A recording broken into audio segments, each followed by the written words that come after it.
Picture this. You're stranded, battered, and alone, deep in the wild granite corridors of Yosemite National Park. The air is razor sharp, every gust of wind carving through the silence as darkness creeps across the horizon. Each heartbeat echoes above the roar of the river. Your breath clouds the fading light, and the only hope left is that the search and rescue team will find you before it's too late. Welcome to the Real ResQ Podcast. Behind every daring save, there's a network of people who make the impossible possible. We are proud to be part of the Vertical Helicast Network in partnership with Vertical Magazine, keeping the global rotorcraft community connected with real voices, real stories, and a real commitment to the professional excellence. Go to verticalhelicast.com to check out the entire podcast network with the Hangar Z podcast, the Helicopter podcast, the Valor Flight Crew podcast, and Vertical MRO podcasts. This episode is made possible by our steadfast sponsors, Blue Drop Training and Simulation, innovative training and interactive technologies. Check them out at bluedroppts.com. Centum LifeSeeker, the airborne phone location system. Find out more about LifeSeeker at centum.com. Spectral Lab, a Boeing company. Over 50 years of high-intensity lighting solutions. Check them out at spectrallab.com. Ready Bar, one bar equals one meal. Use the discount code RESQ10 for 10% off your order. Go to getreadybar.com to get yours. And if you'd like to support this podcast even more, go to therealresqstore.com to see what we've got for good swag. All right, let's get into our episode. We are joined by a man whose life is as adventurous as the rescues he's been a part of. He's worked search and rescue on 4 separate continents, but found his true home in Yosemite National Park.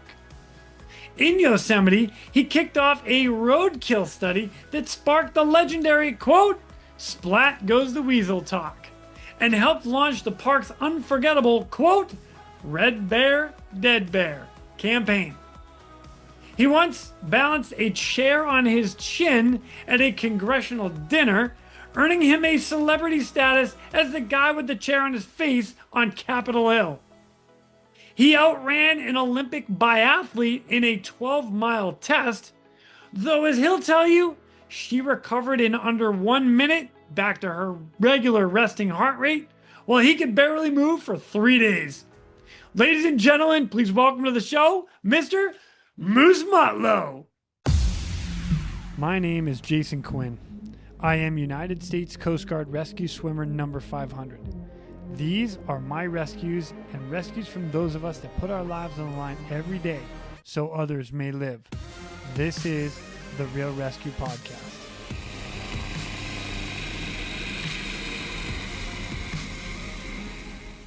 Ladies and gentlemen, welcome back to the Real ResQ Podcast.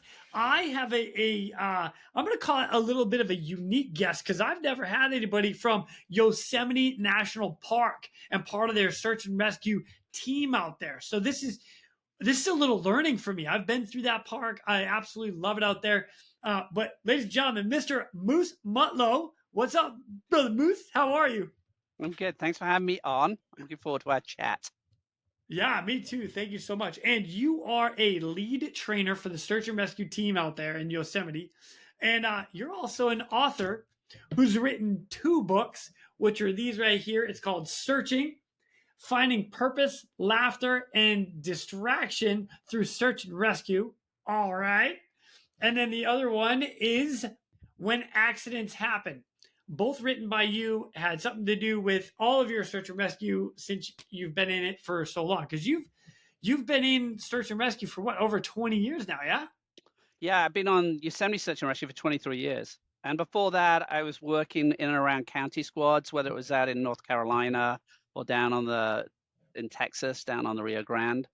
And then back home, that was my first exposure to search and rescue, was out in the Lake District with regional search and rescue down there. The Lake District, man. I've talked to a lot of people out there in the Lake District. And my boy Harry Harrison, I'm gonna throw his name right now from Penrith Rescue. He's like, yeah, I'm dropping it. Well, it's a That's so funny. foundational place as far as skills, because it's a marine environment, maritime environment, so you get awful weather at 3,000 feet. I think Scafell Pike's the highest mountain in England, 3,009 feet high. You get horrible weather, plenty of action. It's got climbing, boating, you name it. But and you were there for a little while, weren't you? I worked in the Langdale Valley on a little outdoor education program there, and that was my first mountain rescue. Actually, my first mountain rescue, this small school was in a little old hotel, and it still had a public bar attached to it. And after you would finish teaching, or you weren't teaching, you'd often be found in the snug with a pint and reading a book. And somebody breathlessly came through the door talking about the need for rescue, and we got very excited. And it turned out that my first rescue was actually going out and helping somebody's large dog come down the trail because it was too tired. And we would alternately pick it up and carry it for 100 feet and then put it down, then somebody else would pick it up. And my first rescue was, I think it was like a German Shepherd mix that we rescued. It was very relieved to get down. The owner was very, very excited. And I vowed that would be my last dog rescue, but that was not the case. Hold on. Recap. Your very first rescue was the rescue of a dog, and you guys had to carry the dog down the mountain? It was a cold and wet day, and it just decided that I had enough. And I remember we had the idea of not actually rescuing it, but then we saw it and thought, no, we got to help it out. We didn't have to carry it that far, in truth, but it was an owner who was unable to cope, who needed a hand. They sent down actually their like 14-year-old kid who was just beside themselves with excitement, and it was a successful one. Good. Oh my gosh. That's kind of awesome. What a great way to get into search and rescue. Like yeah, it wasn't finding somebody. There were other call outs that we did out of that center, and people, we had people which were fatalities that we discovered, and that's a lot more sobering. This one was successful. It was rewarded by a dog wagging its tail and getting in the back of the car and being happy and having a snack. So many of those. That's hilarious. The emergencies that you go on don't necessarily have a great outcome. So, yeah. Yeah, right. You know what's great about that, too, is that you have, like, everybody loves the rescue of a dog. So, like, oh, you saved the dog. You helped bring the dog down. The other rescue I remember really vividly was I was guiding on the Rio Grande down near Big Bend, and we noticed a big eddy in the middle of the river coming up, and I thought that's unusual. And it turned out to be a cow that had been just stranded in the mud. And students decided they wanted to rescue it. And pulling a big animal out of mud is really hard. There's a lot of suction there to hold it in. And we fought for hours to release this animal, hours in midstream. And we lacked the technology and the strength to do it, and we had to leave it. And I remember the effect it had on this group of students, that they had failed and they were leaving this animal to suffer. Essentially, there wasn't much we could do for it. And that was another animal failure. And large animals come with real danger and real challenges. And in these big floods, I always tell people they're 1,200-pound killing machines. Is if you haven't got stock experience, don't get near them, because it's going to be your liability. So with these big floods that we've had throughout the world and within the US and North America, there's a lot of times people are thrust into dealing with animals that they just are ill-equipped to do. Wow. Yeah, there's a handful of people that I've talked to about like big animal rescue and stuff. And interesting, California specifically, because since you're there now, the guys down at Sacramento Metropolitan, they have a Huey, the H1. And they will do big animal rescue, horses and cows and stuff. And if they get stuck in an area or they have to airlift them out because they're surrounded by fire, they can go in and do that. And then the other agency that I know that can do it is down in Riverside, California, Riverside Sheriff County, or Riverside Sheriff guys. And those guys can do it. Then Switzerland, they do it as well. Like, and they do specific trainings. You can Rescue 3 do a big animal stock module for training to do it. And if you know what you're doing, it's a little easier, but to model your way through it comes with risk. So, and I think a lot of times we underestimate animals' ability. If they're swimming free, animals learn how to ferry and move in water real quick. And so you'll have these incidents in which somebody will enter the water to rescue their pet, and then they become the fatality and the pet makes it. My former chief financial officer, where I used to work as a nonprofit, entered the surf to rescue his 2 dogs. His 2 dogs got out, he died. And that's a common thing in and around water, is overestimating our ability, underestimating the challenge, and also not necessarily crediting animals. If you lead them in the right direction, they have a pretty good chance of getting out, because they'll work with the water as opposed to against it necessarily. Oh yeah. Yeah. They've got like a sense for it too. It's funny, like we lived in California, my wife and I, up in like Humboldt Bay area, and she had a little dog, and I was like, man, if that dog ever goes in the water, you do not go in after that dog, because you will not come back out. And she looked at me like I was crazy. I'm like, that dog, I promise you, that dog will get out. And if he doesn't get out, you're definitely not getting out. So you're not going to the water. She's like, oh, okay. And I think there's that piece as well that you'll see consistently in drownings, where you have a young person enter the water.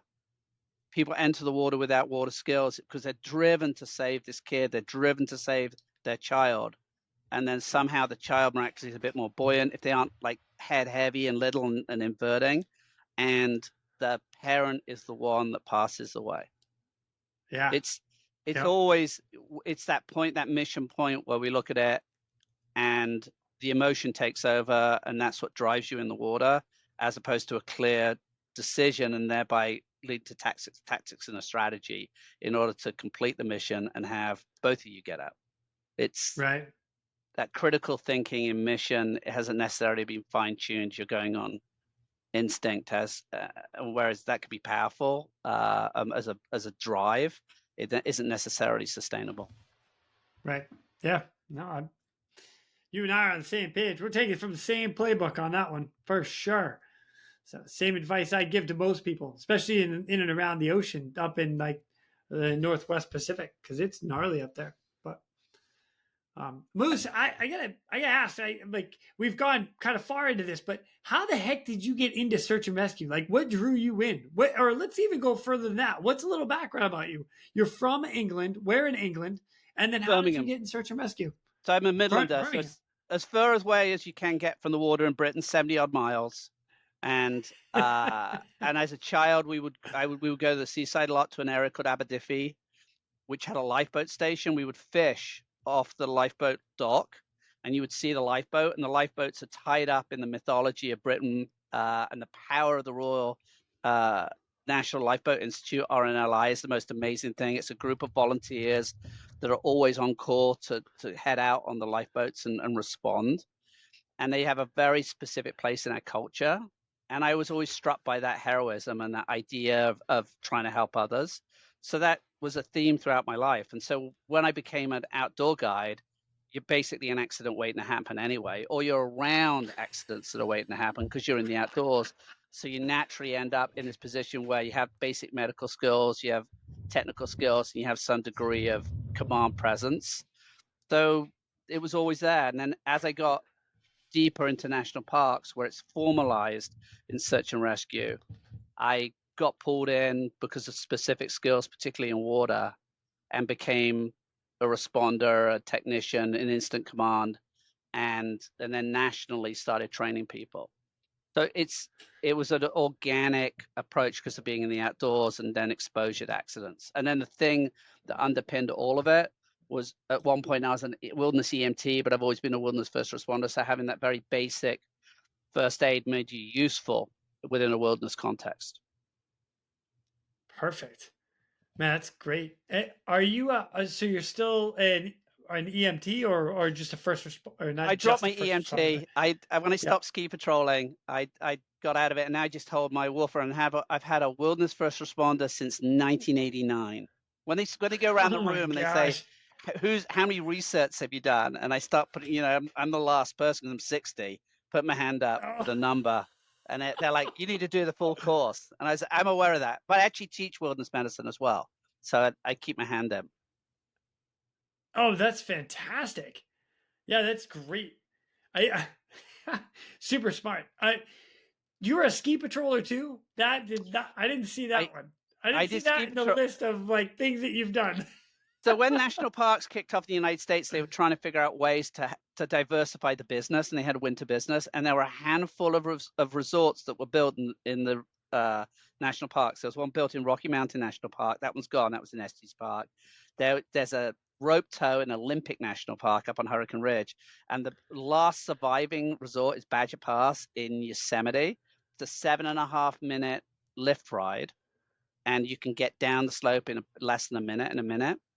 And I ski patrolled there for a number of years. And it was a lot of fun because it was 20 minutes from my house, and I got to run around on the snowmobile. And at 3 o'clock, when everybody got out the lessons, there'd be carnage, and you dealt with all of that stuff, whether it was collapsed lungs or broken legs or fractured Oh hips. my gosh. So you got really good exposure on a level that typically you on a bigger mountain. I came to skiing late. I haven't got the proficiency to run Bridger or be at Big Sky. But at Badger, I was a good enough recreational skier to be able to be a ski patroller. It was a lot of fun. Oh, that's so cool. I didn't realize that there was like that it was like that with the national parks and some sort of a winter Oh, ski. they went nuts. Yeah. They tried to do in Yosemite. They had a ice skating rink that was the size of 2 football fields with 2 bandstands at the very start. They had a giant toboggan run at the floor of the valley. They tried to have the Olympics there at one point, and it just insanity, total insanity. Wow. But it's still going. Badger Pass is a fixture, and it struggled a little bit with climate change because we've seen less snowpack or variable snow through the year. But you can still ski there. It's a great little place to bring the family. Oh, that's pretty awesome. I didn't know that. I'm learning something new altogether. I'm pretty pumped about that one. All right, so I gotta throw this out there too, because I know you've worked literally around the world, and you mentioned from England, worked in the Lake District, and you've done rescue in the Lake District, but you've also been in the south of France. You spent time in Australia, Africa, and now in the United States. Like, were you doing search and rescue in Australia and Africa as well? I was guiding in Australia and running wilderness trips. So you would bump into stuff on your own trips, and you were like pulling out, but it wasn't formalized. But Australia's so vast and so empty. If locals need a hand, they typically pulled us in. I was working for a group called Outward Bound. Oh, In nice. Southern Africa, I was teaching high school, like a community junior secondary school in the Kalahari Desert. And I would do a lot of safaris when we had time out. And I had rudimentary medical skills, so I would do a lot of work helping people in our village, typically transporting. Like you would have these moments where you would get not a phone call, you'd have somebody knock on your door and say, Mr. Moose, we need to get Claquano to the clinic because she's having a baby. And you would have a woman in labor sitting in the front of the Land Rover driving. And I remember looking at her and being like, please try not to have the baby in my car. We're going to get to the clinic because it's going to be a challenge. And I remember her going, Mr. Moose, I will do my best. And we got her there, and she had the baby in the clinic. But yeah, and then being on safari, you run into stuff. I had an incident where we heard a scream and looked across the campsite, and a guy was running full away from his vehicle. And then you look at the vehicle, and you could see his gas can had fractured, and it shot flame out, and it rolled underneath his vehicle. And we ran over, equipped with a pair of shorts and no shoes, and were throwing dirt to get the fire out. And then I remember looking at the side of his face, and he had a severe burn that actually had wafered his ear. You could see holes in his ear. It was German. And he was just intense pain. I remember saying, I know we're in, I think it was Zambia or Zimbabwe. It's like, you need to get to the hospital because this is a really severe burn on the side of his face. And he was in such deep pain, he couldn't process it. And his girlfriend was struggling. And then they were gone. They just got in the car and left. And you're like, I wonder what happened with that story. Because it was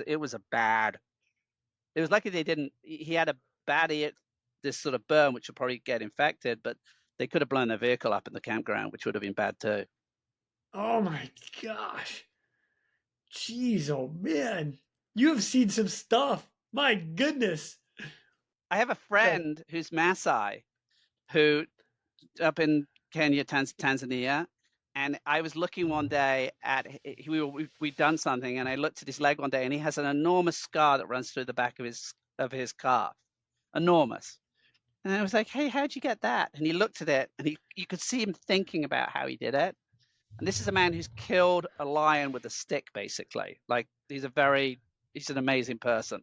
And he looked at it and he said, "Oh, I fell over my spear while I was running away from a buffalo."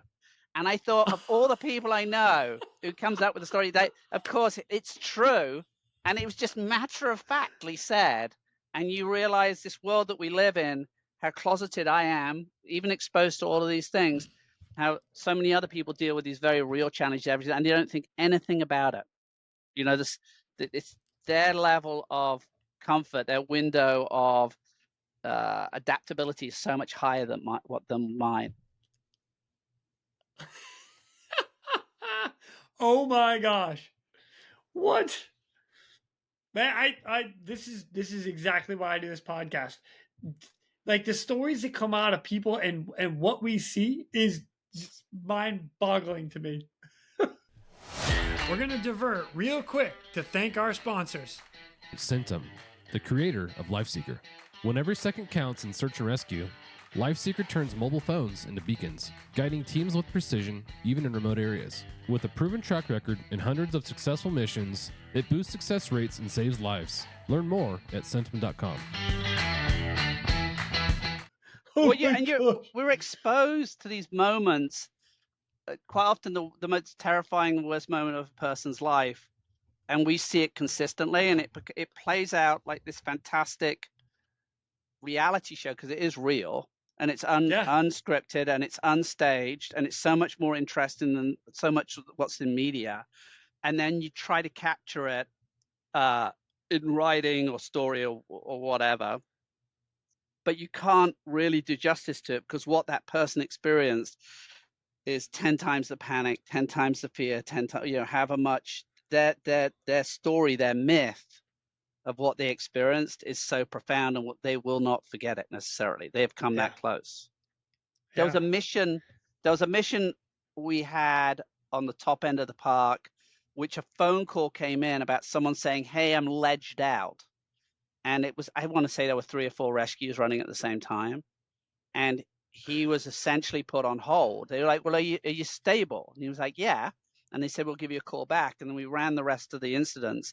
And you look up on the big dry erase board where all the missions are. Someone said, "Oh, we ought to give that guy a ring back and see if he's got himself out of it." And he hadn't. And he said, "Well, I'm on this ledge. I kind of need a hand." So they flew a helicopter up there just to check it out. And they came over and they looked at the side. And he was in a chimney, so a corner. And he had his feet on little ledges, his bare feet. He'd taken his boots off. And he was just facing out, looking out over Yosemite, thousands of feet off the ground. And what had happened is he started up with these big granite slabs, and they got this beautiful, gentle kick, and then they get steep real quick. When he got steep, he started just using friction of his bare feet, and then he ended up in this inaccessible place. He fell twice, and then got himself on the ledge, and he'd been there for hours, contemplating death. And he had a cell window, fortunately, where we got him. And the 2 guys who responded said, "We've got one shot at this." And they inserted somebody on the face and they put bolts in. They got the second person in, and that person rappelled down and then bear hugged them, got him in a harness. And then they figured out the pick off and they got him home. And I remember being at the Sarkash as this young man walked in, and he had the 1,000-yard stare on his face. He had faced death. He will think about that potentially every single time. He'll probably never solo a route like that again. And there were all these pieces that lined up that allowed this great outcome. And that's so much about successful search and rescue is details lining up and not cascading to a fatality. They cascade to a point of opportunity. Yeah, absolutely. And the gracious part about those of us that go out to help those in need. Yeah, it's one of the reasons you go back is my fascination with search and rescue is, in my regular job when I was a project manager, I have a project that lasts 20 years to get all these pieces of building lined up and done. And search and rescue is bite size for the most part. And you all work to a common goal, and it's selfless, it's not selfish. And you're all part of this team, and you try to push the ego away, and you keep it away. And you are all moving to a common goal, which is a good outcome for an individual and their family. And I love that. I love that focus and success, which is phenomenal. It's one of the things I love about our community so much. Is it just you put everything aside to just and everything that's on the docket, everything that's on the list, everything that's on the to-do list, it all gets kind of pushed aside. Yep, I got to go help somebody. I'll be back. That can all wait, and it's just so cool. And I think there's that piece within it that fulfills us people helping other people that is absent in a lot of our interactions in community because of fear, because of dysfunction, because of society. That when someone really needs a hand and you are equipped to help them and you choose to help them, the fuel that gives me personally to keep helping is, I wouldn't say it's inexhaustible, but it keeps rekindling the fire. Every time, whether it's successful or unsuccessful, you're trying to help. Yeah. I call it an addiction.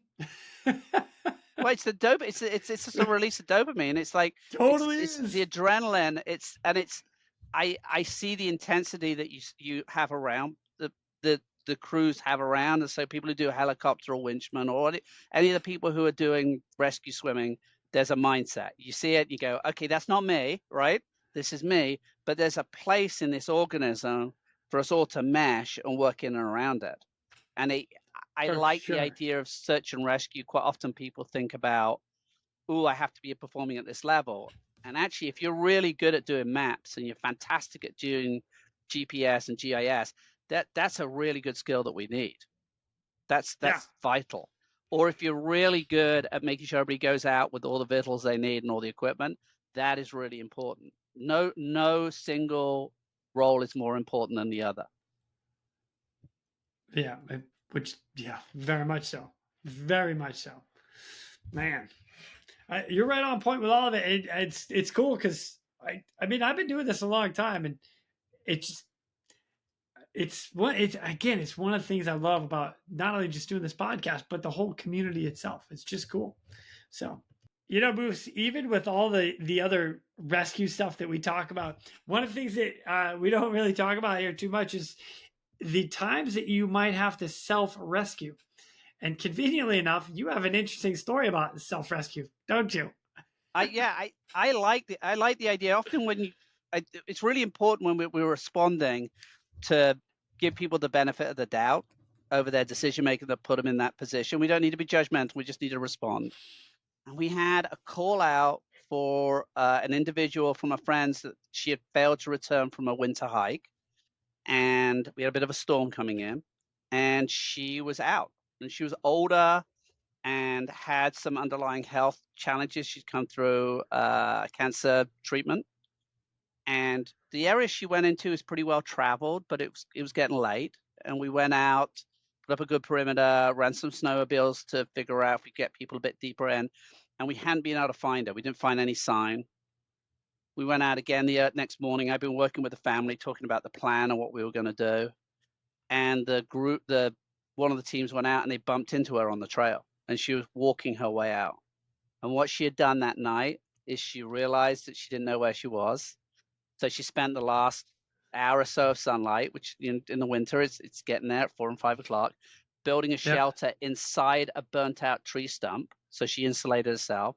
She rationed her water. She stayed warm. She got herself, made a little bed with some boughs. She did everything right. And then at first light, she woke up and was like, I got to get out there. So she got out, she looked at the tracks, and she figured out where the sun was and what was going on. And she made a beeline back to where her car was at the trailhead. And that's how we found her. And I love the fact that she did not panic and she did everything right. She stayed in position. She looked after herself. She didn't get exhausted and then have to build shelter. She did it ahead of time. And she got in the car and we said, do you want any more treatment? And I think we gave her a snack bar and that was about, and some water. And she's like, I'm okay. And then she drove off. And I love that resilience that she had, that she wasn't in the mindset of giving up. She made calculated decisions and came out of it really well. And quite often there's a rush to judgment in media, or a rush to judgment. Well, how did she get there? The important thing is actually how she got out of there. And many rescues don't happen because people, through luck or through some pulling on some deeper resilience, get themselves out of a situation. Yeah, totally. Wow, good for her. Super smart. She's really obviously been on the trail for quite a while and knows, okay, I need to survive right now. Roll into survival mode. I think she hadn't got a deep outdoor resume, but what she had was she'd been tested and had deep resilience. And I think that what I see in response is this smorgasbord of experience, that some of the things I think are happening as a trend is that there are people that are going in the outdoors for the first time in their 20s, as opposed to when they were 6 or 7. And so at 6 and 7, there were these bite-sized challenges, and we had mentorship with parents or group leaders that built this resilience and understanding what we were capable of. Now people are doing it for the first time at 18 to 22, and essentially doing it off of YouTube and on their own. And they haven't had active mentorship or apprenticeship. And so the deep resilience that actually nearly 20 years of being in the outdoors as a little kid have built, that we were unaware of, but we had them, don't exist. And so people give up. And gosh, I didn't even think about that. And it's not their fault. That's a really good point. It's not their fault. It's a reality of getting disconnected with the outdoors and activity. And this move to hype everything. Everything has to be an opportunity to show how great you are, or Instagram it, or whatever this thing is, that the image or the feeling is more important than the experience.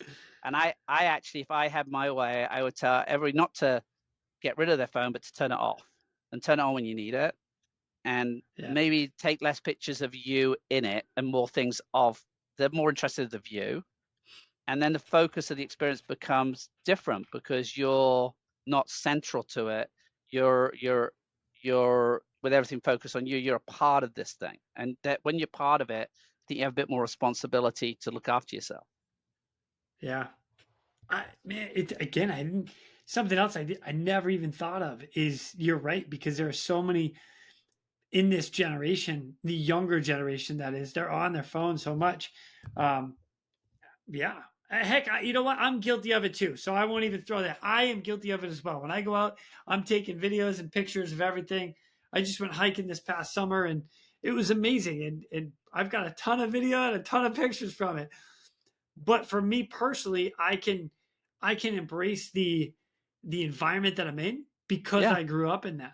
And I can totally see the people, like there were people on the trail, you could obviously tell they're like, you're not really outdoorsy, are you? But they're out there. They're out there. Yeah, which is amazing. Yeah, I would never tell them not to be. And we have to be careful that we don't have a response that pushes away. Because when I was a little kid, I hiked in like rubbishy shoes and cotton, and I survived. There's a great Lake District writer called Hunter Davis who's talking about watching mountain rescue in Britain on a really wet, rainy day, and they're running up the trail, and then he looks at himself and he's wearing jeans, a cotton t-shirt, inadequate rain gear, like a cheap pair of running shoes. He's wearing everything that you get told not to wear in the outdoors, but he's fine. And I think that's the other piece, that we have this exclusivity that says, oh, you have to have all the gear in order to do it. And I go back to my friend who's Maasai, who came to Yosemite and in his Maasai outfit did all the 3 main trails in Yosemite in one day, and then asked what else was there to do. And he did it in his gear and he was fine. And I think the more we can do to open up the outdoors to everyone, part of that is gear access. That's why big city mountaineers and gear exchanges are really important. and to have less judgment of people out there and always look for a place to help. So if somebody pops out a map and they're trying to figure out what's going on with the map, I'll quite often say, "Oh, where do you think we are?" And show me. And they'll be like, "Oh, I think I'm like, bang on the money. That's exactly where you reinforce in a moment, and your apprenticeship and mentor. That's critical. And when we're training other responders, it doesn't come from judgment. If someone does something incredibly dangerous, there's a place to sit there and have a hard conversation. Right. But I want people to be able to understand their limits, not through terror, but through exposure, like this gentle exposure that says, "Oh, you know what? I can't swim class 4 because I was freaking out in class 2." Yeah. So they arrive at that. Yeah. And it's an empowerment as opposed to a barrier. That's really good stuff. I saw, like I said, this summer, it was interesting to see people on a trail that you're like, "Oh, okay, I get it. This might not be the trail for you. This might not be the mountain for you, but I love the fact you're out here." And I remember saying to these people, I'm like, "Hey," they were asking like how much further. And I'm like, "Well, you got to go up over here, you over one more ledge, and then you'll see the summit. If you're feeling too tired, turn around and go back. No big deal. It'll be here again. Come on back out." Which is really good advice. And I think there's that place where as outdoor professionals, you look at where somebody's at, and when they say, "How far is it?" I think there's often that question, "Well, how far do you think you've come?" And they go, "I've come 5 miles." Right. And you're like, "Well, you're a mile and a half from the trailhead." And instead of just talking about it, I'll smooth out the sand at my feet, and I'll draw the profile of what the trail is, and I'll explain where they are now, where the summit is. And you have to meet them where they're at, and that means different learning styles. That idea of beyond the phone, beyond the app, is getting to a point where they see the physicality of what they're doing. So drawing it in the sand and showing it as, well, you're only done 1/10 of the trail, 10% of the trail. Yeah. And a successful expedition isn't the summit; it's getting back to the car. Yes. You can get to the top, but you got to get down too. Yeah, it's not. And that's that other point is people's often. I talked a little bit about it. They think they're more competent than they are, so they over pump themselves, and they actually underestimate the size of the challenge. And when you do that, happens quite a bit. If you do that as an equation, what that equals is epic. And an epic is a great story, and it's often like where you learn the most because it's failure. And in a tiny percentage of that, it's where you have a disaster and a fatality, and that's I would say unacceptable. And that's where we come in. Right, and I would assume with our exposure to the outdoors, we've all made terrible decisions, and we've been lucky. I lost my car one time in the desert. I was fascinated by this thunderstorm. I had a pair of my shorts, and I think I had leather flip-flops on, and I just started walking towards this sunset in the desert and this fantastic thunderstorm.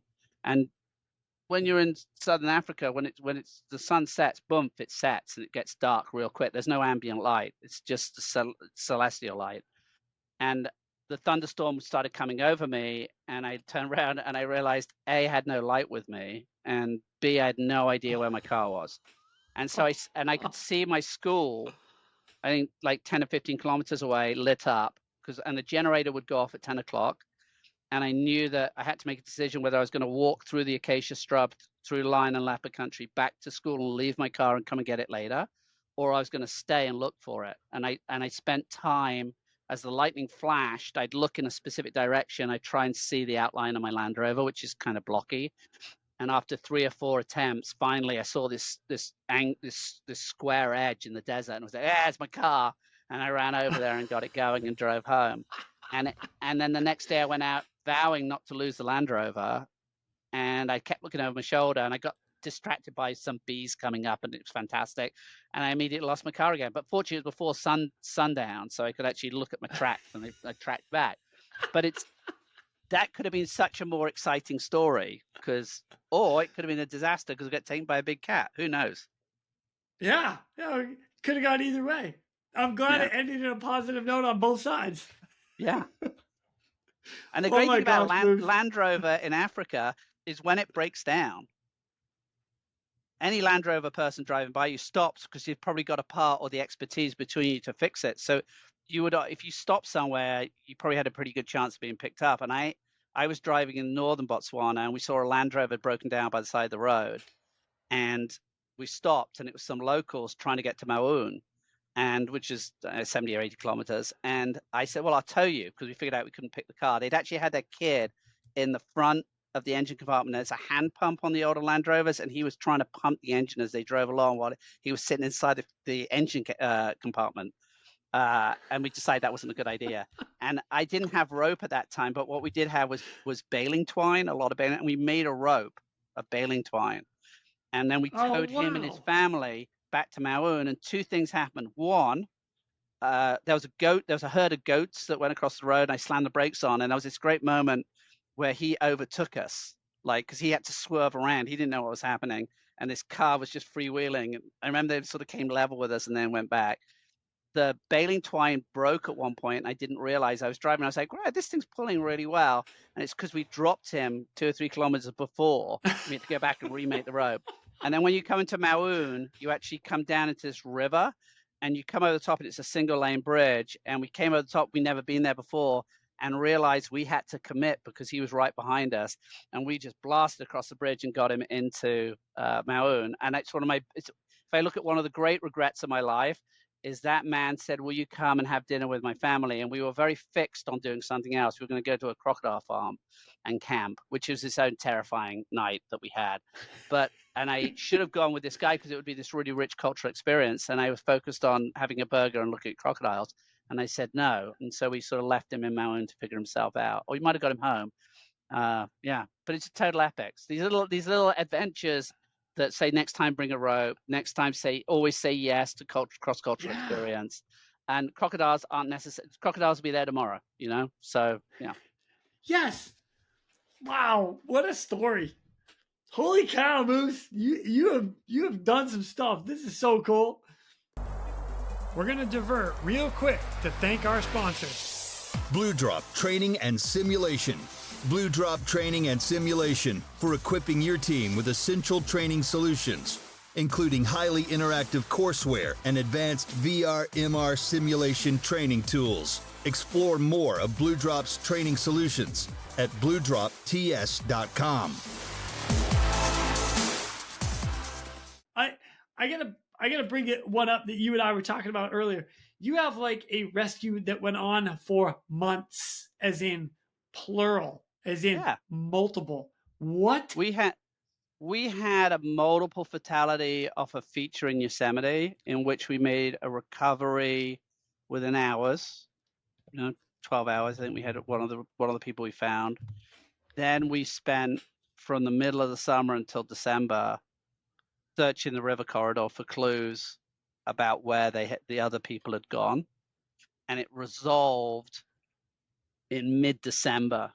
So it was months. It was July through to December of searching and tabletopping and talking with people and trying to understand what was happening out in the river. And when we did the final recovery, we had ice on the river, and we were diving,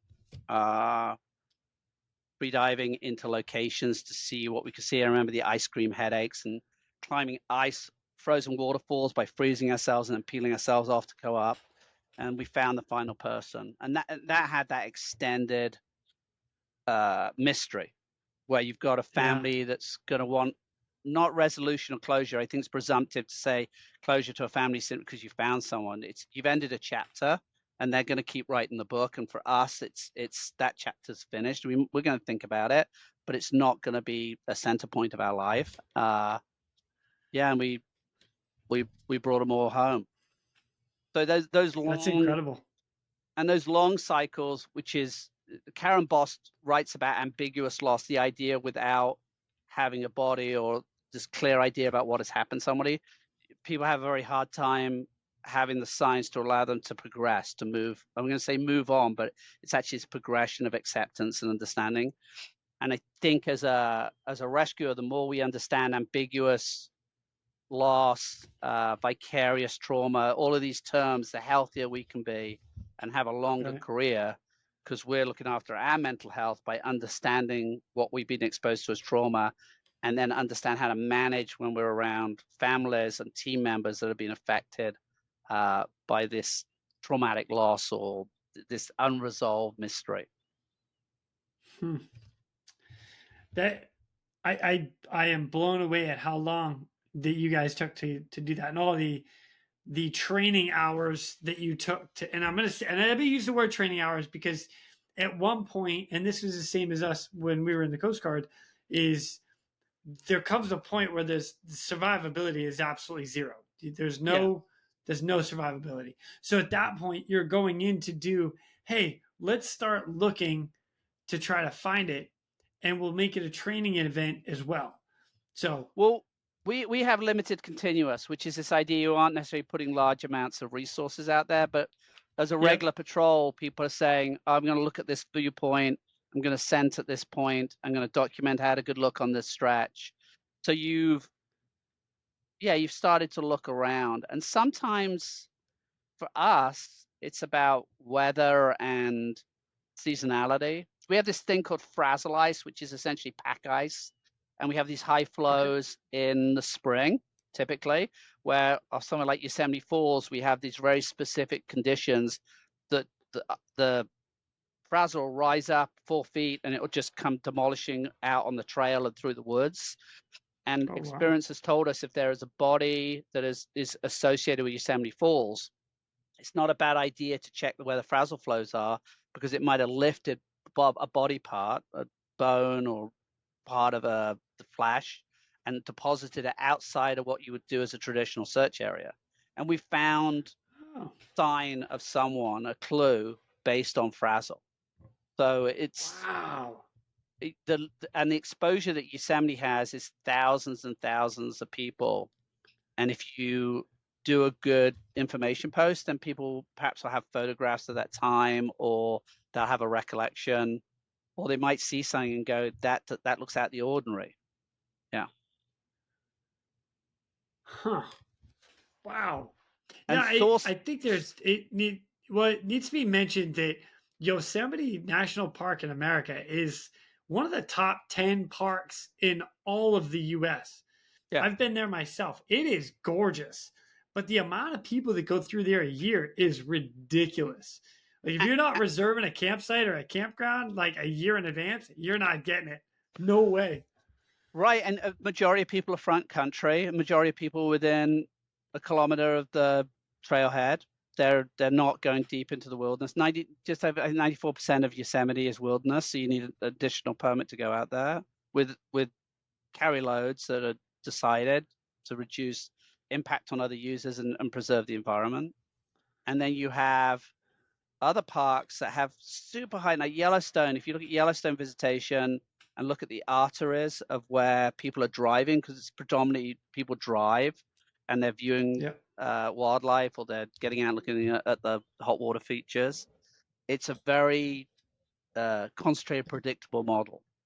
But Alaska, for vastness, they're huge with incredibly low numbers. But the exposure up there is you've got flights in, you've got polar bears, you've got grizzlies, you've got all of these other things. But typically the people who are biting off that are either going with a guide or they have experience. We paddled from McCarthy down to the Copper, through the Copper. It's like 3 or 4 rivers you do to get on the Copper. We were out there. The only people we saw were Copper River. Yeah, it's a great run. It's up out of Cordova, Alaska. Yeah, so we went from Kennecott Mine all the way down as a solo boat. Nice. And and this is another example of where, in order to be really good I think in any search and rescue function, if all you're doing is institutional based work, you're pretty limited, because you're seeing it all the way through this very controlled hierarchy and of experience. And the things that's really valuable is to balance that with personal experience. So we went down and we did this, I can't remember how many days are out, 8 or 10. And we went down and had a fantastic time. We had really close bear interactions. We saw the most amazing and terrifying ice event at the Childs Glacier, where the pancake ice was in the river channel as you get into the bay. And we had to try and get from river left to river right. and the river is changing because these ice features are setting up and collapsing. And if you were trying to run the river, it was impossible. And we had to wait for a break in this ice event to be able to eddy out into the main bay and then head over to the big bench on the far side. And it's all of it is building these encyclopedia of experiences to reference where you can do it intuitively or consciously that you will ripple into managing in the field. And I think that the word wisdom is used when you're older, but wisdom is through experience. It's through learning, oh, I did it this way and it worked, or oh, remember when it went wrong with this? I had a near accident in Rocky Mountain National Park. We set up, we'd been boomed off some route with thunder, and we ended up just setting up a top rope, and we really didn't check the top rope location at all. We were pretty slack. And I saw my belayer down below when I came off this big overhang tense up and jump out the way. And I instinctively just put my hand up, and a giant rock came off and hit my hand and kind of deflected and landed right where he would have been. And we got slack in a moment because we felt because we were doing these long alpine routes and you know what we're doing, we didn't clear rope moving at the top and moving around and what would happen with anchors, and we almost paid the price for that. Wow. So it's better that happens on your personal time in a place where you can process than it's ever happen when you're working with somebody in a litter. Oh, it's absolutely. Well, I'm a big supporter of going to training. Always keep training. If you're not practicing, then you're gonna start losing it immediately. And I want to use that with a grain of salt because it's like riding a bike. Once you get back on, you're like, oh yeah, I got this. But man, to really dial in those skills, you need to be training all the time. So and the complacency that can come with experience is the idea of being a lifelong learner and a student is a good thing. I just taught a Swiftwater class in Yosemite. It's like 23rd year of teaching Swiftwater, and I have a really good instructor I work with, and I was doing a little bit of a debrief after something, and I just started talking, and he stopped me, and he looked across the circle, he looked at the participant, and he said, "How cold are you?"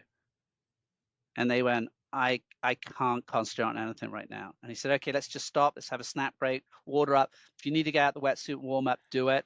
And that's a basic teaching thing. I've got tons and tons of experience, and I had just bulldozed through it. I'd ignored it. I just hadn't been, and he picked it up. And the deferring to the right thing, and to be able to look at him afterwards, go, I missed that. Thanks for catching that.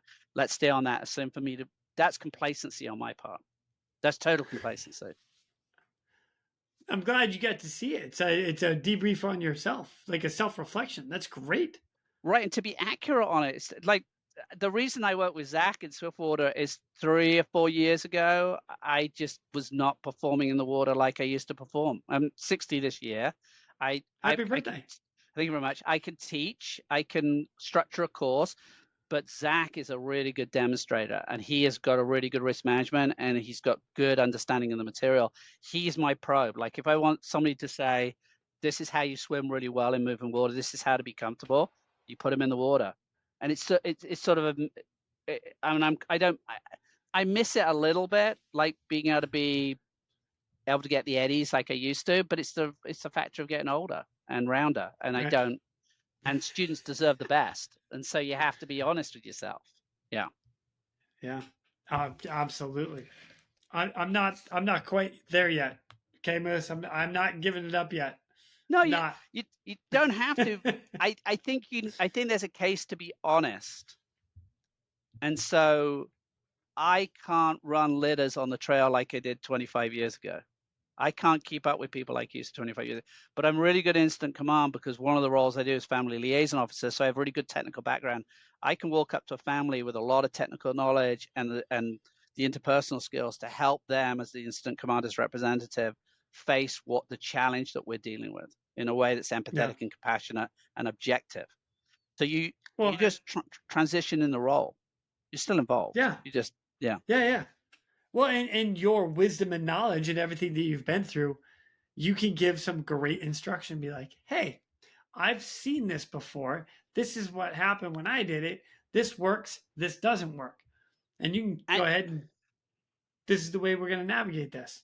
And the biggest thing I think I can bring is, after decades of this work and exposure to trauma, of watching traumatic things play out, and being on body recovery, and being in situations where all the efforts you've done on CPR hasn't brought somebody back, is I recognize the impact that has on the team and individuals. And as much as I'm saying, hey, here's the technical aspects of it, I talk about the mental health and emotional aspects of it. Because if you want a long career, if you push it down and you're just like, I'm just going to deny it, there is a cost that comes with that for you and your family. And whether it's substance abuse, For sure. poor relationships, all these things that tear off because you've suppressed it. Now we're in an environment where things like an operational stress guide or the stress continuum gives everybody a tool to recognize where they're at and their peer group is at, so you can refer them to a higher level of professional care, so you can maintain your performance and your longevity in this thing you love doing. Yeah. To be denied it because of PTSD or stress injury, when it has something that could be treated, is a tragedy. And then if it manifests ultimately in someone being so overwhelmed that they take their life, that is something we have to be aware of in our teams, to ensure we have a safe, empathetic, compassionate place to support people when they're having a tough day and not ignore them. Yeah. And there's a lot to be said about that. And I totally agree.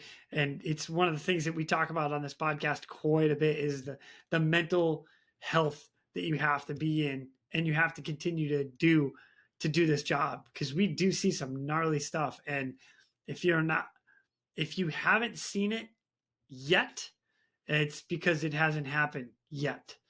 It's going to happen. Right. If you stay in this career long enough, if you keep doing, whether it's volunteer, whether it's paid, it doesn't matter. You're eventually, something gnarly comes up and you're like, man, that's just not sitting well with me. And the work that Laura McGladry has done with the Responder Alliance and the stress continuum, which identifies this baseline, hey, I'm performing here, through to I'm injured here and I need help, is a tool that we use in Yosemite across our teams. And I'm actually teaching a class next week, and we talk about how to be honest about where you're at. And I think that the previous iteration, I was trained in critical incident stress management, which was a tool that we used for a lot, has been used. There are still good practitioners with it.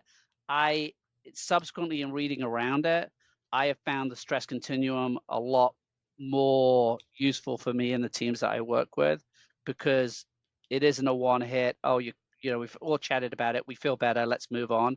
It's this recognition of this longevity of the impact and the need to be vigilant for yourselves and others. How did where do we learn more about that? www.responderalliance.com is a good place to look at. And if you put Laura McGladry in on YouTube, you'll see a lot of good interviews with her. And there's a whole, I do some instructing with them, and I have, it saved me. Like this stress continuum, which is this little thing here. This, when you're in red, you have a high degree of injury. It's the thing that showed up for me was the inability to deal with complexity. So I did a bunch of call outs. I thought I was okay. And then I looked in the refrigerator to make a sandwich, very, very innocent. And I looked at great organic tomatoes, awesome lettuce, nice bread, had all this choice. And I was unable to make a decision because I couldn't deal with the complexity, because I'd had this buildup of traumatic exposure. I shut the fridge. I went and lay down in our bedroom and put the blankets over my head. I shut down. And my wife came in, and she knew that on this operational stress, on the stress continuum, that if she got me on the thing I love doing, which is in the green, which is being on the water, I was going to start getting better. And she was like, you need to get on the water. And so I went down, I got my boat, and I paddled around, and I had a prescription of paddling around, and it brought me back to the thing I love doing. And that helped me, and talking to other people, get back to a degree of performance. Yeah. That's awesome. I've actually heard of a couple other guys going to like a jiu-jitsu mat. And for me, it's going to hit the gym. I like just getting a workout in to really just get a good pump on. and just like decompress there. But yeah, I know guys that would go just hit jujitsu and rumble, and it would just. And you go back to these. So that what we know is if you have physicality, you're doing something physical, you're being exposed to the natural world, you've got a good diet. Key is community, is people that you're talking with and you're interacting with, not necessarily just on the job, outside the job in a healthy way. And it's the key to, I'm getting into trouble here, is all those things you used to do, you aren't doing them anymore. So if you're a ski patroller and you used to get up early and you used to hit all the fresh packets of powder, and now you don't do it, why is that? And it's because you're starting to get into that position where you're in a reactive or you're in an injured sense as far as trauma. So used to needs to turn to, this is what I am going to do. I'm going to get back to what these things that I love, and they are recharging us and giving us a high degree of resilience. Oh, that is good stuff, man. Thank you so much for sharing that information. That's, I am definitely personally going to look into it a lot deeper than that. So thank you. Good. Yeah. I do have a question because I've got a couple more bullet points here that kind of stand out. One of them is like, collar recovery. What? My friend was the wildlife biologist in Yosemite, and we would every Monday night we'd watch Monday Night Football and have dinner, and we had a good social setup. And she used to let me go out and help work bears and be around bears. It was awesome. And she rang me up one day and said, "Hey, we found a bear in the river, and we think it's got a collar on. And would you come up and free dive on it, and get the collar off?" And I said, "Oh, absolutely. I mean, that sounds great." So I went up to this location on the river, and I looked, and it's a pretty steep creek, and there's out in the flow, there's a bit of a squeeze, and the bear is facing head upstream underwater, and its butt sticking out, and it's just jammed in the rocks. And there's a nice eddy behind it, and all these bubbles coming up off the bear.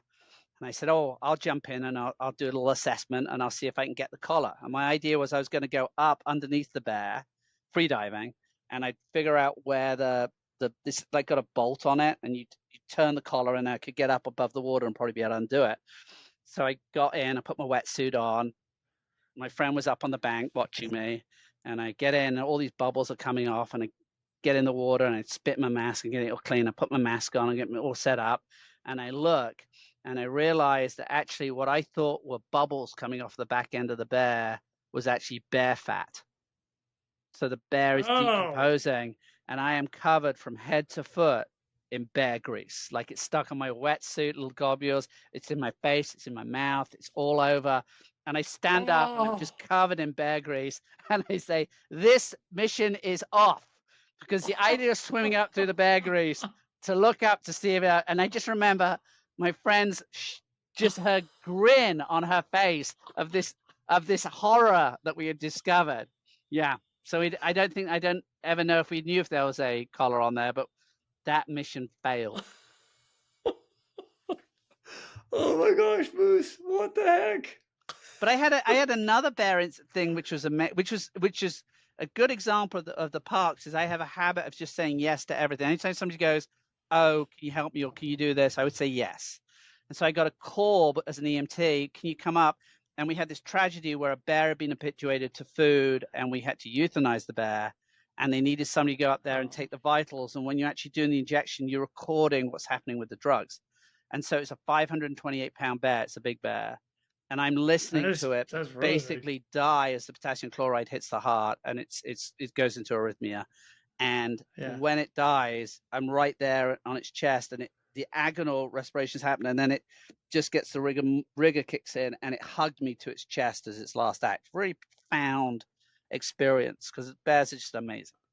And we're sitting there and we're quietly processing this idea the bear had been 28 years old, and it had lost because of human failure, because we weren't storing food well. And then I got asked by the Park Service staff, "Will you come and skin the bear with tribal representatives?" And so we went up to a location, and the tribe made obsidian blades on site.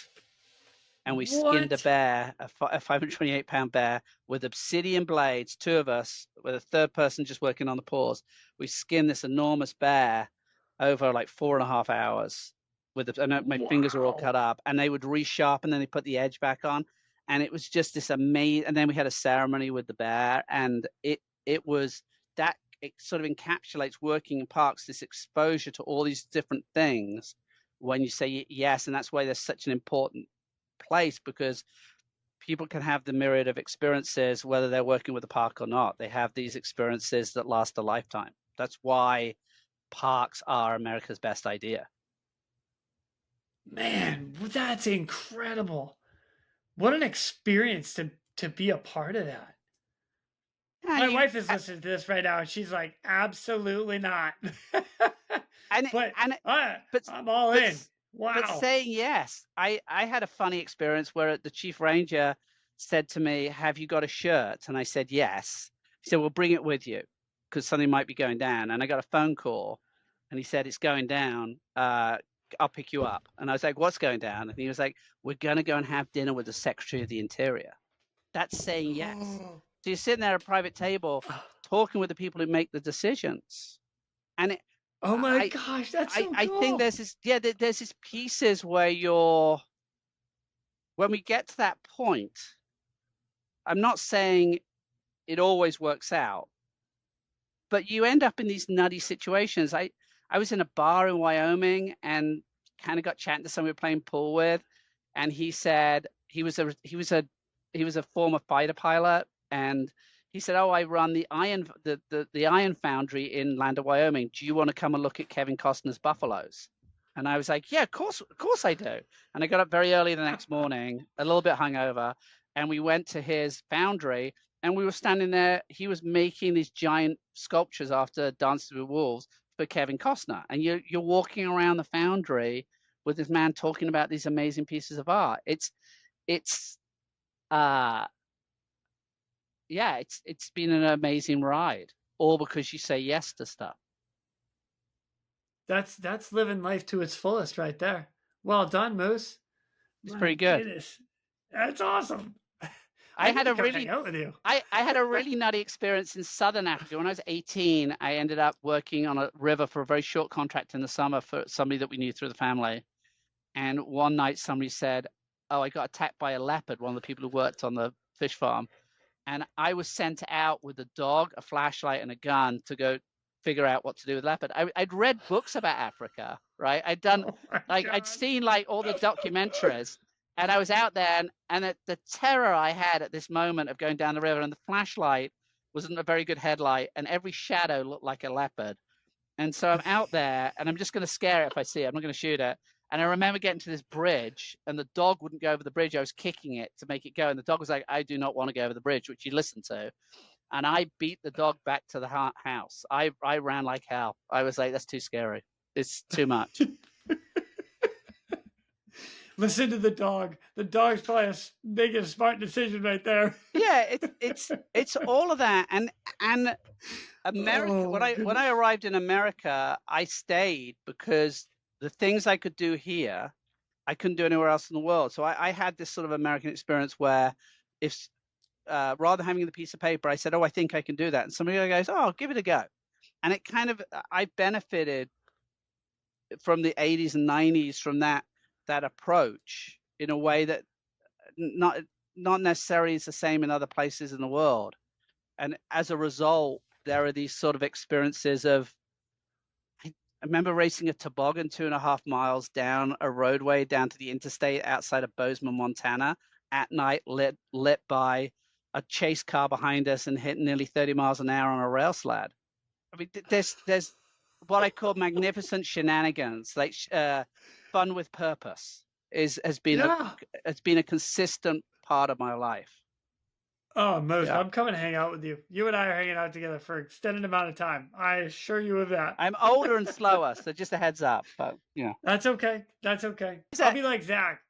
He's a former lifeguard from Southern California, and he's like a torpedo in the water. It's the most amazing thing to see him swim, and his ability to move across currents and downstream and effortlessly make contact. He's a real practitioner. He has got swimming down to an art, and he has humility in that. In the water, he understands the limits of what he can do, and he's really good at teaching other people to think about, hey, you don't fight it, you work with it. We can't overcome it, we work with it. And like every challenge has to be, we work with the challenge, not necessarily against it. You figure out where the flex is, where the eddy is, where the flow is, so you can move within that challenge to have an outcome. And in our lives, it's often we see it as a challenge that we come up against, we fight. It isn't. You find a way around it. Yep, that's exactly it. That's freaking great. We're gonna divert real quick to thank our sponsors. SpectroLab. SpectroLab, a pioneer and world-leading supplier of high-intensity searchlights for all para-public operations. Visit www.spectrolab.com to learn more about our third-generation Night Sun series high-intensity searchlight. When reliability and performance is critical to your mission, count on SpectroLab Night Sun searchlights. There is another rescue that I'm looking forward to talking to you about. Something about a car in a river. Like, I know that happens out there, but what? I had a couple of cars in the river. One of them was a group of young people who were driving way too fast and got a speeding ticket. And they learned so much that they promptly did a circuit of Yosemite, went into an area that's got a pretty tight right bend, and hit it at 70 miles an hour, barrel rolled through the trees and landed up in the river, and somehow all got out through the back door. Wow. And swam out. And we were on scene I dove on that one within 20 minutes to clear the car. So if somebody had been inside, they would have been in trouble. But it was the one where I'd never broken out a window before. So I got a little bit of a lecture on it, and I got my little spike and my glove, and I was tied in. I had a safety line just to sort of be careful. And I busted out the window, and I had failed to realize there'd be a large bubble of air inside the vehicle. And so when it frothed out and just started escaping through the busted window, where I was going to put the hawser to haul out, I freaked out because I thought the car was magically going to rise from the riverbed and flip over. So I got out of my system really quickly and got ready to swim. And I might have made a little bit of a panic noise as well. And there must have been 50 people on the bridge filming it. Yeah, like filming the sort of hero out in the middle of the river. So there was that one. And so we pulled that car out. And the bit I love about that, as the car comes out the river, the windscreen wipers were working, as if that was going to make any impact. Like, of all the things, the lights went on, but the windscreen wipers were happily just working on it. But I returned there shortly thereafter, and there were two guys who'd been out in spring flows, and they got out of their boat, and they got on a little island, and there was a pretty easy swim for them to get over to the bank, but they made a really good decision in that they shouted up to somebody on the bridge, hey, we don't want to go in the water, and we need a hand. And I went out there to respond as a swimmer. And again, there was this sort of peanut gallery of 40 or 50 people watching what's going on. And I swam out, and I got to them, and I said, you sort of told me, I said, I'm Moose, I'm here to help you. And I looked at them and I said, you must be feeling a bit embarrassed right now. And the guy just looked at me and said, and wet, which I loved because they were just shivering on the island to get rescued. And then I towed them back in. But the one that comes to mind, it's the third one I just realized there, is I was doing traffic duty for like vehicle control. And somebody came up and said, hey, we've dropped our phones in the river. They had a waterproof iPhone. It dropped. Can you help us? And I looked at my boss and said, well, I've got my swim gear in the car. This is over COVID. I could just knock off the job and go and help them. And they were like, okay. So I went over, and I had a Farmer John outfit on. This is COVID. And I was chatting with them, and I get on the scene, and I'm just sort of talking through what's happening. I pull the Farmer John up, and I clip it, and I pull the other side up, and I clip it. And at that point, the other one comes off. And I do this 2 or 3 times. And I realize that over COVID, I've gained quite a lot of weight, and my wetsuit no longer fits. And so it just is hanging around my waist with these 2 sort of dangly reverse beaver tail on the front. And I go out in the water, and I dive successfully to go and capture their phone. So I go down the first time, and I grab something, and I bring it up, and it isn't their phone. It's like a vape or something. I'm like, oh, we didn't need that. And I go back down, I'm messing around, and I find their phone, I bring it up. It's like Excalibur coming out of the water. People on the bridge are clapping, they're cheering, they're really excited. I'm out there sort of a little bit rounder with my sort of crazy wetsuit on, thinking, oh, I've got to get a bigger wetsuit now. I get back to my job running traffic control, and the guy turns up again. He goes, hey, I just want to say thanks, and I really appreciate it. And I'm still on the job hours later, and he turns up with his mum and his buddy, and he says, I want you to meet my mum because she wants to say thank you too. And so I say thank you. And then his buddy pulls me to one side and goes, you know why we had to find his phone, right? And I said, why? He said, because that's how he controls his car. It was an electrical car. So all of the ways of getting in, all of his security, they were in tech, was all on the phone. And if we hadn't have found the phone, he would have been stranded in the park with his mom. He wouldn't have been able to start his car. And so we were able to rescue it on this really high level. So despite my wetsuit not sort of laughably not fitting in anymore, I still accomplished the mission, which is a good outcome. Oh my gosh. Yeah. All by saving a phone. Yeah. Oh, Moose. Man, I have got to get out and hang out with you guys in Yosemite. It'd be great to have you. Yeah. Oh. Yeah, how many teams do you have out there? We have 2 what we call SAR sites, so in Tuolumne and in the Valley. They run 8 to 10 people on each site, and they're on call 24/7. They have a little call out, and they basically come on the clock when they go to an emergency. We have about 220 call outs a year with 12 to 20 deaths a year in the park. And then we have the Rangers who are commissioned, and they're a core part of the team. So they're instant command and frontline medics.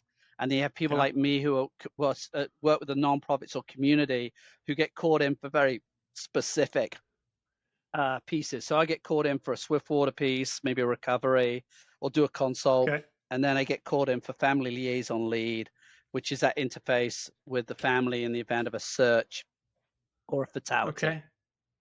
Now I have seen like videos of like on El Capitan, they use a helicopter and stuff to pull guys off the side and kind of swing out. And it's actually really impressive to watch. Is that another part of your team, or is that just part of the team this year? Or are they on their own separate entity? So 551 is a contract ship that's used between Sequoia Kings and Yosemite, and it's run through the fire and aviation division. So they have their own crew. Nice. And then they interface as needed with search and rescue, and that has short haul capacity.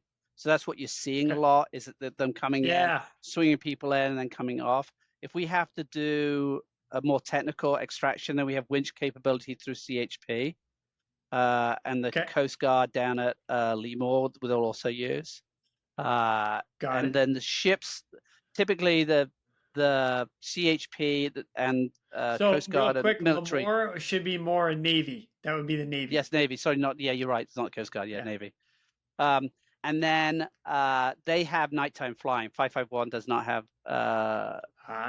So we're governed around pumpkin time. So you'll see in response, they'll move, and they might run 2 or 3 missions at once. They might be doing a drop off of a team, helping to fight a fire, get pulled to a medical. So that ship can be very busy on given days. Wow. You guys have a lot down there. Okay, so then are there, like you said, 220 rescues a year just in the park? Missions just in the park. A busy year would be 200, 225 with 12 to 20 fatalities, of which maybe 4 or 5 of those are people waking up dead. So people arriving in the park and it's just their time and they pass away. And then you have a really big water year, like 2-3 years ago, we had a big water year. You might have 3 or 4 drownings because it's high temperatures and high flow. And then you have slips and falls, and then you'll have the odd climber. We've had a couple of big falls this year with climbers, and then you have cardiac events that people don't come back from. And then one of the biggest, and then across national parks, the leading causes of death are typically vehicle accidents because you have 1,900 park units, so they're all got roads, and then drownings are pretty common. Somewhere like Lake Mead, you might have 2 or 3 drownings over a weekend. Yeah. Well, like you said, when you and I were talking offline, coming out of Vegas, drinking, having a good time. Right, and it's and also the sort of nature of the beast with parks and access. You have that range of mental health crisis that also plays a part in recorded deaths across park units. Do you guys have your own dispatch in the park? Like, so I mean, 911 is 911, but is it go there? So we have, and I think we dispatched to 4 different parks, maybe more. We definitely dispatched to Devil's Postpile. I think we have a northern park we dispatched to, but we have a dispatch in the administrative area. Other parks might serve multiple areas, and then you have multi-jurisdictional parks that will run their own essentially call center, but defer, apart from extraction, treatment to county and sheriff. For Yosemite, it's sole jurisdiction. So we run all our own operation. We can go in mutual aid. We might use Marine Search and Rescue to come in on a big search and put 100 people on the ground. But we hand over to the county sheriff. There's a clear transfer if we have fatality, where they will take custody. And we run our own coroners here. We have our own investigators here, which is unusual. It isn't across the entire system. Yeah. And people don't realize quite often what happens with the federal response in that it's the jurisdiction, the laws, all of that is not state, it's federal. Right. You're petitioning the federal government. And it is a little different. So yeah, that I do know. But I get why most people don't, because you're in California, you're in like their park, but it's not really their park, it's a national park. So I get it. You might have like Golden Gate National Recreation Area where you have park police, which are federal. You have national park rangers, which are federal, but you also have San Francisco PD operating in and around the parks, CHB operating in and around the parks. But that's a national recreation area. So you see and that affects response. So in these smaller parks, having multi-jurisdictional allows you to access more resources. Whereas Yosemite, you've got potentially you're calling out. You can call 100 people locally to come in to respond if you had a major.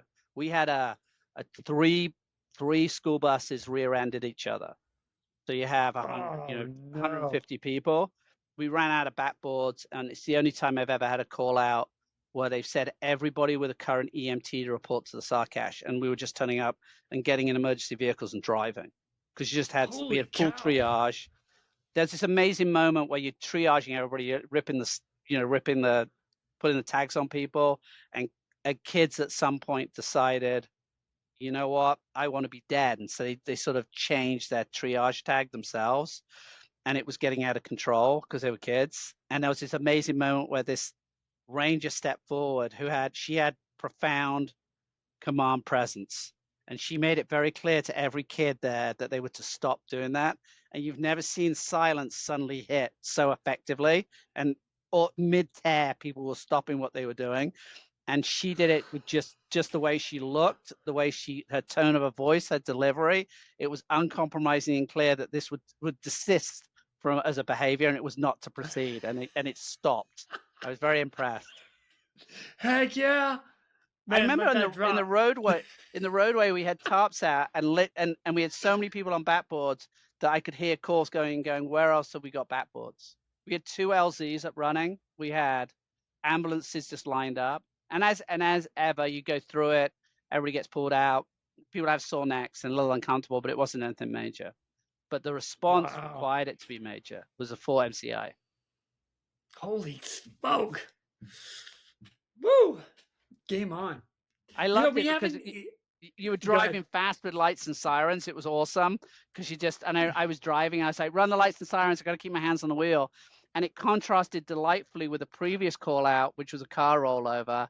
And we were driving, and I was in the jump seat in the back, and I was new, and I was sort of wedged in. The car was being thrown around, and we didn't have a good location, and it appeared that the location required us to drive through a place where they were laying new asphalt in the road, so new tar in the road, and we drove through it, And I remember the guy just being like, stop. So we're like, we're on emergency, we've got to go. And I can remember all the tar flicking up and hitting the vehicle. And when we got to the end of it, we realized that actually it was in another direction. So we had to turn around and we had to drive through it again. And I just talked to the ranger who'd driven. He said workmen were throwing themselves in front of the vehicle trying to stop us going through again. And we plowed these double furrows through fresh asphalt, and it was all stuck on the bottom of the vehicle and on the sides of the vehicle. And it was just flicking off as we drove at speed. You could hear it. And we arrived on scene, and they all bundled out. And I don't know what's happening on the inside of the ambulance, so I don't know where the jump seat light is. And it's pretty dark. And because of all the throwing around, I was stuck in the seatbelt, which is a pretty big, meaty seatbelt, and I couldn't find how to get out of it. So I spent 15 minutes trying to get out of this over-tightened thing and shouting for help. They were responding, and I eventually managed to sort of get it out, and I climb out. I don't ever find how to disconnect it. I climb out, and I get out the door, and I run up to Max, and I go, he's like, where have you been? And I was like, I've been trapped in the ambulance for 15 minutes, and nobody came to get me out of the seatbelt. And then he said, oh, I have to leave. And two things happened. One, the ambulance battery was dead because we didn't leave the engine running. It's just like the level of incompetence that we have is brilliant. And then I get left out there without any, with just shorts on. I get bitten to death by mosquitoes out there. It was a really good learning to always wear pants and know how to get out of the seatbelt and know where the light is on the inside and always leave the engine running on a rig. If the light's going, engine running. Which dispels this myth of hero really quickly, because you're like, no, we're only as good as the next rescue, and somebody will always forget something, and we kind of blunder through it. And that humility is really important, because the humility will keep us safe. The humility will keep us at a point where we don't think we're untouchable. We always think through the fact we could be making a mistake. Double check. Yeah, take your time. Slow is smooth, and smooth is fast. Yeah. Moose, we haven't even talked about like the books. And I do want to talk, you know what? Let's just bring that right in right now. Let's talk about these books. You wrote how and why did you come into writing these books? And what do they really dive into? Like I get like when accidents happen, and then the other one is like things you learn, like search and rescue. When accidents happen was geared up to be a text for people to reference to become family liaison officers, because when I started, there wasn't that much. There was just a couple of photocopied sheets that I could find. And so I wrote it as a text to help people in that role of the family liaison, the incident commanders, representatives of family, to have a little bit of a text to help reference when you were on call, things to think about. And then that morphed into actually running workshops and seminars for people to train. I trained in other national parks with this system. It's a way, not the way. So that's a textbook that is helpful to people trying to fulfill the role or interested in the role. And searching, I wrote as a way to work through some of the impacts that I'd endured through search and rescue. And it's not about dangling under a helicopter or real hero stuff. It's about the more mundane stuff and how it just grinds you down. So whether it's being out there, working with a negotiation team, trying to figure out how to stop someone jumping, and working with a family in these really high stakes piece, and I'm on the fringe, or whether it's looking for a bear collar or swimming out and looking for evidence in the river. There are all these little pieces that they sound inconsequential, but they're all part of the mosaic that goes to a successful mission. I like that Gandhi quote, which says, our life is full of inconsequential actions. It is important that we do each and every one of them. And that is search and rescue. It's these little incremental pieces that add up to this bigger thing. Like you don't go anywhere in a helicopter without a good mechanic. Mechanic's pretty important. And if everybody is contributing to the machine running. Well, I'm psyched you wrote these books. I will have them up. We'll have them in the link below. So if you want to check them out, just go there. And then I know we're getting short on time because you've got a thing that you've got to get to. So here's what I'd like to do. I'd like to ask you one more question before I let you go. And I do want to meet up again. I want to hear more of your stories and more about Yosemite. But if you could leave us with a piece of advice for the search and rescue community out there, what would it be? I would say model mentorship and apprenticeship. When you see someone struggling with an answer, don't give it to them. Quietly and respectfully get them to examine it and figure out if they have the answer, or find a way to help them get to that answer. Don't have arrogance of expertise.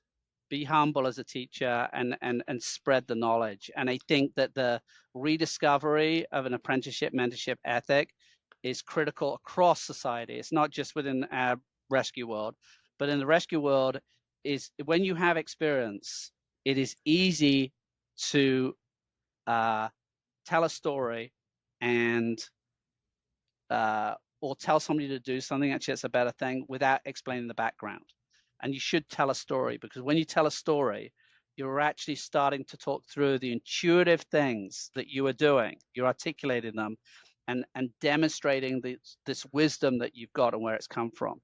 If you can explain how you get from A to B, and you give the constituent parts, that's a lesson. If you just do it, it isn't a lesson. It's just an action. So make all your actions meaningful and make them all lessons. That is a great piece of advice.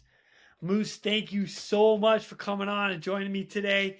I know you've got a lot on your plate in the near future, so I wish you the best with all of it. And I do promise you, when I come out, I'm going to call you, and maybe we can get together for a little bit of time and do some work together. I think that would be super fun. That'd be good. And thanks for having me along. I've really enjoyed it.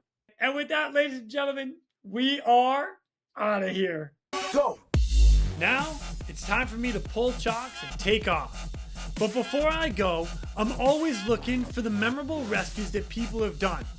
If you have one that you're willing to share, or know somebody who has a story, please feel free to reach out to me. I'd love to highlight it here at the Real ResQ. For everybody that is standing by for that SAR alarm, remember, those in distress are praying for a miracle. They are going to get you. So until next time, fly safe and swim hard. Thank you for joining me today here at the Real ResQ Podcast, powered by Vertical Helicast. We'd also like to say thank you to our sponsors for this episode. Blue Drop Training and Simulation.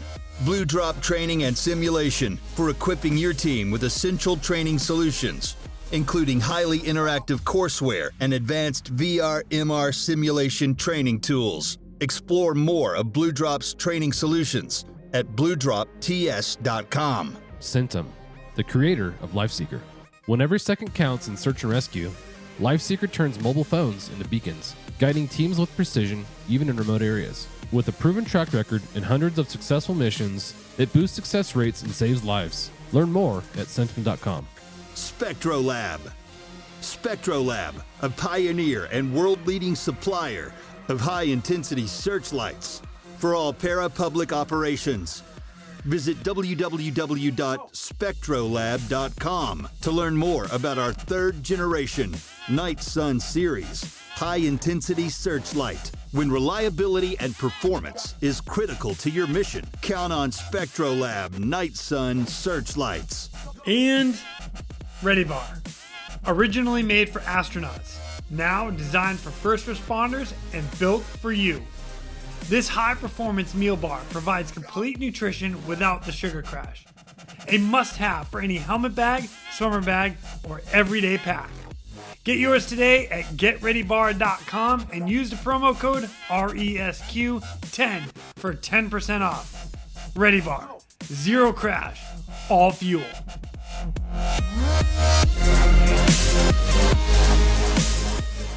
If you could think of the funniest thing that you've ever seen in a training event, what was it? We were on the river, and I was trying to remember which river it was, but we were on a river, and somebody was in one of these IKs, these inflatable kayaks, and it was a performance one. So it had a Velcro floor, and it was really nice. And somebody got stuck in this surf wave, and they were in there a while. Like, we're talking minutes that they were in there. And they tried all sorts of ways to get out of it. And they were side surfing. They were surfing backwards. They were surfing forwards. The wave just wouldn't let go of them. And it went on for 5, 10, 15 minutes. They were just stuck in this thing. And they were trying to get off it. And we were on the bank shouting different ideas about what to do. And eventually, the way that they got off of the wave is bits of the boat started disintegrating. So I think their gear bag came out at one point, and we rescued that. And then there was something else floated out. They had water bottles floated out. And then the floor, which is this pretty big component part, that sort of disappeared. And that floor is the stiffener for the whole boat. And at this point, they were kind of sitting in the boat, and their legs kind of were over the sides. And then the whole boat just tachoed like this around them. And there was this brief moment where this really pointy thing was just surfing, and it went whoomp and went down and spat them out, and it was all, you know, discombobulated. And I remember laughing so hard because it wasn't particularly dangerous. They were just going to get washed out, and this person just kept going for as long as they could keep going. And it was the boat eventually decided, I don't need to be here anymore. I'm going to just start shedding things. And then it just physically ate him. It was like a big shark coming up, and he was sort of spread eagled, and the paddle was still out the side, and then he just boom, deep sixed, and then he popped out. But that was one of the funniest things. And people were at that point where you've given so much advice, and everybody had an idea about how to do it, and none of it had worked. And then nature just said, this is how I'm going to deal with you. And it was great. Oh my God, that's hilarious. Thank you so much for sharing that.